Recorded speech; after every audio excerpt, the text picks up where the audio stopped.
Iran যেহেতু হামলা করছে এবং বলছে যে সমস্ত গুরুত্বপূর্ণ তাদের অর্থনৈতিক ক্ষেত্রগুলো মধ্যপ্রাচ্যে যার যা আছে সেগুলো তারা একদম শেষ করে দেবে, এইটা বলার পরেই দেখছে যে ওরে বাবা বিপদ, এদের মানে ভোগ বিলাসী জীবন যাপন, হ্যাঁ, এগুলি তো বন্ধ হয়ে যাবে। সেই কারণে এখন একটু নমনম করতেছে। খুবই ইন্টারেস্টিং একটা খবর দর্শক, সংযুক্ত আরব আমিরাত সম্ভবত ভয় পেয়েছে। তারা ভয় পেয়ে বলছে যে সংযুক্ত আরব আমিরাতের ভূখণ্ড মার্কিন যুক্তরাষ্ট্রকে ব্যবহার করতে তারা দেবে না।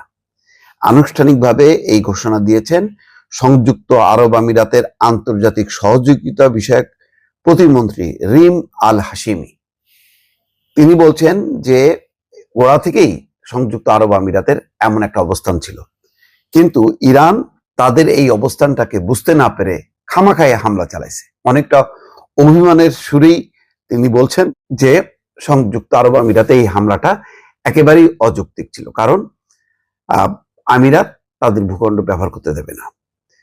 এখন ইরানের বক্তব্য কি কি কারণে আমিরাতে তারা হামলা চালিয়েছে এটা পরিষ্কার করেনি, কিন্তু ইরানের কাছে নিশ্চয়ই তথ্য আছে কোন কোন দেশ সহযোগিতা করছে মার্কিন যুক্তরাষ্ট্রকে আর করছে না, সেটা নিশ্চয়ই না জেনে এমন কাজ ইরানের এই মুহূর্তে করার কথা না।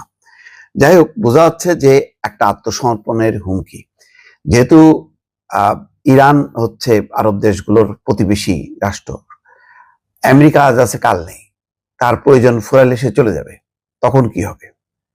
তখন কি ইরানকে সামলাইতে পারবে সৌদি আরব, সংযুক্ত আরব আমিরাত, কুয়েত, কাতার?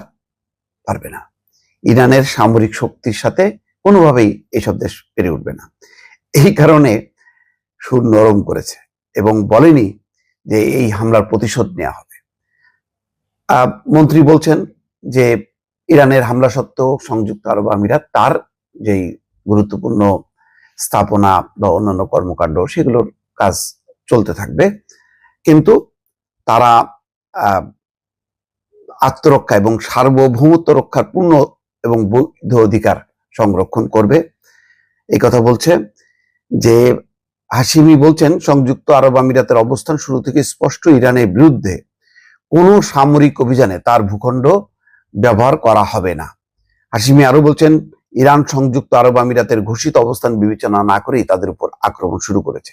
সংযুক্ত আরব আমিরাত এবং অন্যান্য উপসাগরীয় দেশগুলো সামরিক সংঘাত এবং উত্তেজনা এড়াতে কূটনৈতিক প্রচেষ্টা চালিয়ে যাচ্ছে। তার মানে ইরান হামলা চালাইছে বলে পাল্টা হামলা চালাবে এইটা বলার সাহস তাদের নেই। আমিরাতের প্রতিমন্ত্রী বলছেন সংযুক্ত আরব আমিরাত তেহরানে তাদের দূতাবাস বন্ধ করার এবং তাদের রাষ্ট্রদূত প্রত্যাহারের পদক্ষেপ নিয়েছে। তিনি বলেন আমাদের বার্তা স্পষ্ট, ইরানি হামলা অযৌক্তিক। ইরান যে হামলা করেছে সেই কারণে রাগে দুঃখে অভিমানে সংযুক্ত আরব আমিরাত ইরানে তাদের দূতাবাস বন্ধ করেছে এবং তাদের যে রাষ্ট্রদূতকে প্রত্যাহারের তারা সিদ্ধান্ত নিয়েছে। রিম আল হাশিমি বলেন ইরানি হামলা সত্ত্বেও সংযুক্ত আরব আমিরাতের সব গুরুত্বপূর্ণ ক্ষেত্র কোনো বাধা ছাড়াই কাজ চালিয়ে যাচ্ছে এবং দেশ জুড়ে জনজীবন স্বাভাবিক রয়েছে। তিনি বলেন আমরা সংঘাতকে আর বিস্তৃত করতে চাই না। সব ঠিক আছে, কিন্তু এই যে হামলাটা করলো, এই হামলার নিন্দা তো করা উচিত ছিল, সেই নিন্দা কিন্তু করেনি। সেই নিন্দা সংযুক্ত আরব আমিরাত করেনি। ইসরায়েলের এই আগ্রাসনের ব্যাপারে আরব বক্তব্যটা স্পষ্ট হওয়া দরকার ছিল, সেটাও করেনি। ফলে এখন ইরান যেহেতু হামলা করছে এবং বলছে যে সমস্ত গুরুত্বপূর্ণ তাদের অর্থনৈতিক ক্ষেত্রগুলো মধ্যপ্রাচ্যে যার যা আছে সেগুলো তারা একদম শেষ করে দেবে, এইটা বলার পরেই দেখছে যে ওরে বাবা বিপদ, এদের মানে ভোগ বিলাসী জীবন যাপন, হ্যাঁ, এগুলি তো বন্ধ হয়ে যাবে। সেই কারণে এখন একটু নমনম করতেছে। আসলে সংযুক্ত আরব আমিরাত, সৌদি আরব, এদের ভূমিকা খুবই ন্যাক্কারজনক।